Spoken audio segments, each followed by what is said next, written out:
It never leaves you. It never leaves you. It never leaves you. It never leaves you. It never leaves you. It never leaves you. Gaffer, another home win. 1-0 here against AFC Wimbledon. Firstly, just give us your verdict on the performance as a whole. Amazing, amazing.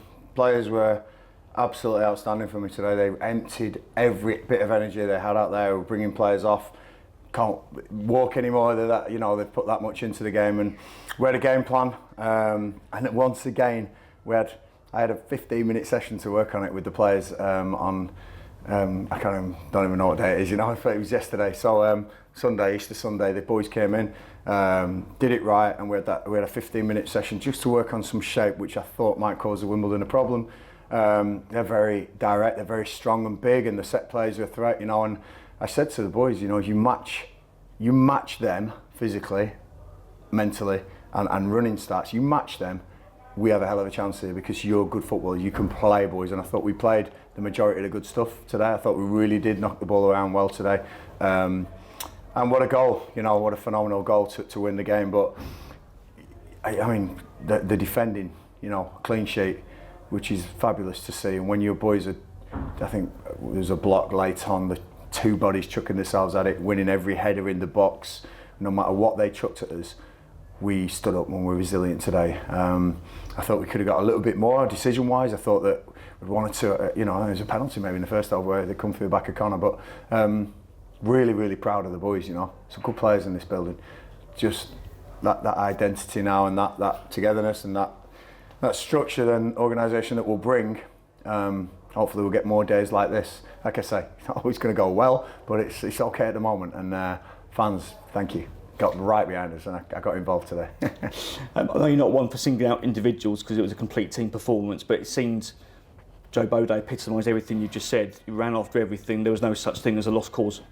Absolutely. Joe's got a lot of work to do, Joe, but he's got the basics and the building blocks of a fantastic player, you know, he really has. And when he finishes like that, which we've seen in training, you know, sometimes it's here sorting this out really, because he's got all the physical stuff in the world. So getting this right, you know, teaching him a few little bits. So proud of him, you know, really, really proud of him. He's one of my boys, and I'll look after him because I mean, the way he led the line today, you know. And listen, a special mention for Ollie Hawkins, because Ollie has been waiting patiently to start. He come on the pitch, done really well for us, got goals, been involved in a lot of goals on the pitch.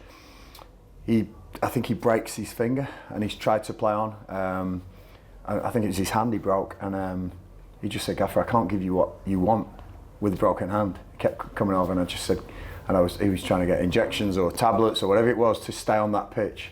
But putting your hand up and saying, let someone else do it, they'll do it better than me because I'm struggling with this. That's amazing, you know, and that's what I want, because Ollie's a great lad, he's going to be back in the team, no problem, but that selfless act is like, wow, that is brilliant, you know, and I just thought that Joe took his opportunity, you know, and it's great. A few changes today, which I wanted to do. I wanted to see again a little different system that we play.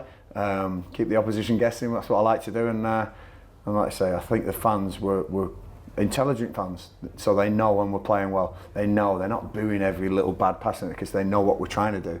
And I think that was part of the win today as well. Just finally, before I hand over to Matt, you mentioned the fans. The last two games here, I'm sure the people behind me will agree, we've not heard Priestfield quite like that in some time. We're starting to just have a sense there's something building, there's a foundation there to work with. We're really trying, and I will give everything for this club, I will. As I did for any club, but I'm here and I'll give everything for this place. We're trying to give ourselves an identity. Let's make this place so hard to come, because when I used to play it was a hard place to come. Them days seem to have just whittled away a bit, but we're going to get them back because we perform like we did today. And that's everyone, everybody, you know, not just the 11 that played, the whole squad, my staff and the fans. Brilliant today, thank you very much. Lovely. Thank you, Gaffer. Matt Cole, all yours. I can tell you're absolutely buzzing coming off the field. Oh yeah, buzzing on the field and off the field, yeah. How close is that to the Gareth Ainsworth Gills that you want them to be? It's very close, you know. We can always improve, but you don't come off like some people don't go, oh, that wasn't good enough, we sneaked to one. I'm going, wow, boys, you held on, that was fantastic. Some of the stuff we worked on in training, some of the things that we've tried to get into them since we come in, 3.5 weeks ago. It's crazy how quick it's gone.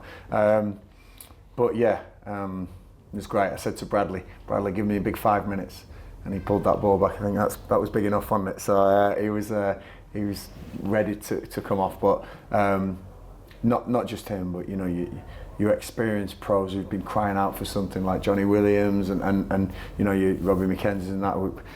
They've been crying out for sort of this structure, these people around them all knowing what they've got to do on and off the possession of the ball. You know, I'm really proud of what they've done today, and Glenn being back as well, a big bonus. You know, great for Tate to get the 2 games, but when he claimed that ball at the end there, I think the roars were heard. You know, in France probably. It was brilliant. So really pleased with that. It really was a scrap, wasn't it? Physically for a lot of the game, which I know you would expect from Wimbledon as well. Going to happen, yeah. Yeah, but I mean, of the good football that was played, I mean, the goal probably stood out.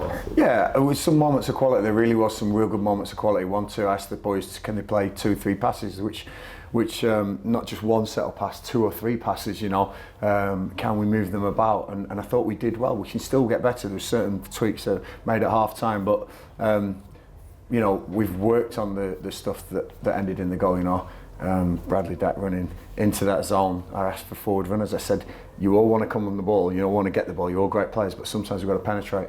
Brad penetrated right at the right time, took a few defenders with him, which left Joe on the edge of the box, and he had to get that right, and he absolutely smashed it past the keeper. You know, it's a great finish, and I'm sure he's pleased tonight. But we'll get more goals to Joe, and I'm really pleased with what I've seen. You know, when you look at it from the outside, you're thinking, how much work is there to do? Loads of work to do, but is it on the pitch? Is it in the windows? Is it, you know, working it all out? And it's looked pretty positive today. I was really pleased with the boys.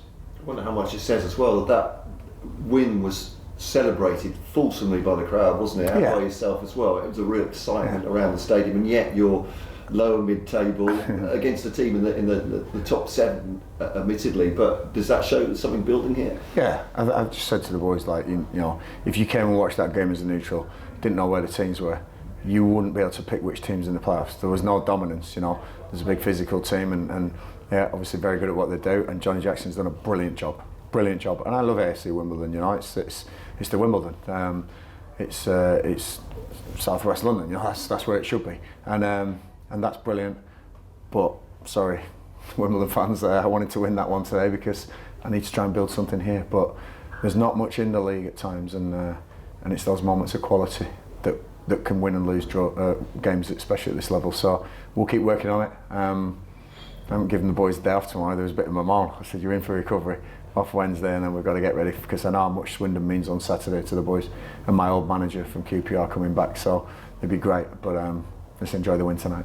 You've had to strike that balance, haven't you, between having a good look at all your players, putting different players on the pitch, but also winning games. I know you said how important that was. Are you sort of reaping the benefits of that now? Yeah, absolutely. No, Jimmy J. Moran was the hero last week. He's Chelsea loanee, but he's probably not. You know, if he's going to be here next year, you know, he's contracted with Chelsea, and then Asher as well. You know, it's really tough to leave him out of the squad because he's a great lad. He's got so much ability, but again, he's from Crystal Palace. You know, it's tough when you're thinking, oh, these boys going back to their loan clubs, but I really need to look at the boys who are here next year and potentially here. So striking that balance is hard because I want to keep them all happy. I empathise with them all. I've been in all their positions, but yeah, they can all win and enjoy that win today. So a very short celebration, and then on with the next game. Yeah, on with the next game. But there is one thing I'd like to just say, and I missed it on the interview. There was a guy from my local church in Blackburn, Mick McGrath, who died centre half for Blackburn Rovers. He died at 89 over the weekend, and he really helped me in my playing career early on. And I just want to give him a mention, because not a lot of people probably remember a player from the 1960s, 70s, but he was great for me when I was young. So I'm sure Mick will be smiling about that one. Cheers. Gareth, you seem to be really getting a bit of a connection with the fans as well. You were celebrating at the end. I think I even heard Gareth Ainsworth Barmy Army at the end as well.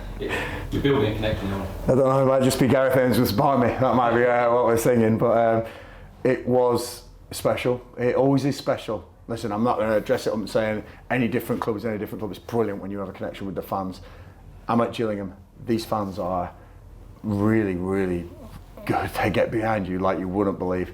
I know that it's the difficult place when it's not going well as well. I'm well aware of that, but I'm hoping that I'm getting, you know, money in the bank here with them going, I'm trying things, we're trying to play, and I will give everything. I'm sweating here because I want, if I jump that little bit higher on the touchline, I think Joe Bodde can win that header, or Elliot Nevitt when he came on. So it's crazy. I'm a football fan. I know what it means to them. I know every one of them would die to put a shirt on and give their all.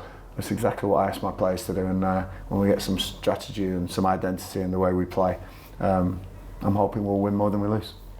Phil touched on, mentioned the atmosphere here today. You won't have known, but back beyond this season, it's not always been good here. There's been a lot of booze, a lot of disenchantment. But yeah, it's so good when it's alive here and winning games. That's 2 in a row for you now.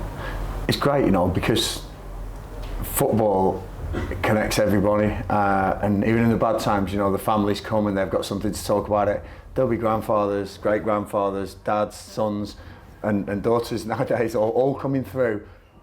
And it connects the whole family, the whole thing. I know how important it is, I really do, you know. I know what the walk's like to a football game. I used to do it to Blackburn, I used to walk down Bolton Road to Blackburn Ewood Park, and the support you want to give the boys, and then, you know, it's an empathy that I've got and I've never lost, and I'm proud of that because I know what it means to them. So, like I say, whatever club I'm at, and it's Gillingham, long term, because I'm loving this journey. I'm loving what the club is setting out for me to do. Brad and Shannon hopefully will be loving that one over in the US, but I know they're coming back for the last 2 games, which is great, and it'll be great to see them. But yeah, fans have been brilliant since I walked through the door, you know, and hopefully it'll continue, but I know there'll be some tough times as well. And you touched on the penalty as well, potential penalty. I think it's pretty clear, you know, and I thought there was just a little bit of inconsistency for me, in my opinion, but the refs do a great job. I won't like to referee a game, and I must be a nightmare for the 4th officials constantly. They need to put a lead on me, I think, but listen, we got the win. It does mean plenty to us, but it doesn't affect the table much for us. But I said to the boys, you know, this is one of the top teams in the league who are going for automatic promotion. Let's see where we are, and they showed me that they're in a pretty good place. And that's 2 league goals, I think, for Joe now. You said there's more to come from him. Has to You're be. looking forward to the summer as well, wouldn't you? Yeah, has to be. You know, we need a pre-season with him. Dobbo, my assistant, works tirelessly on techniques of finishing and that. Dobbo will be proud of that one because I know he's been working a little bit with some of the forwards. We haven't had a great amount of time, but that'll be a nice one for him, and I'm sure Dobbo will be dissecting it on video and telling me exactly what he did. But if he keeps hitting the goal like that, he's going to be a great asset for Gillingham. But no, really pleased. All the boys today, fantastic. Thank you. And these last few games as well, they all seem to mean a little bit for you as well, don't it? Wimbledon today, and on Saturday, Ian Holloway's team, and then you've got Port Vale. Crazy. You know how it works out. Football does that, you know. I'm just worried about the Port Vale game. I don't want to go and scupper anything there, you know. Let's hope they're promoted by then. We'll see. And just Ian Holloway's as well. Yeah, Ollie. Have you come against him before? Listen, it'll be a few times, but it will be. If you get the, I think you've got the 2 most energetic managers on the touchline there. I don't know what he's like these days, but when I played for him, he was brilliant. He's a great man, Ian Holloway, great human being. Forget football management, great human being, and I love my time under him. I want to beat him, but I'm sure we'll have a beer after the game together. Have you brushed up in your Gillingham Swindon rivalry yet, or is that? I've heard all about this. So don't worry about that. Don't worry about that. I knew it was 3 big games coming out. There'll be a couple of thousand here from Wimbledon today. I know how important that one is next week, and obviously Port Vale is a nice trip to go and see potentially a team that's getting promoted. Let's go and see what that looks like, and then aim for that at some stage. But like I say, 2-year journey. We'll be better than we are now. I promise that. It never leaves you. It never leaves you. It never leaves you. It never leaves you. It never leaves you. It never leaves you.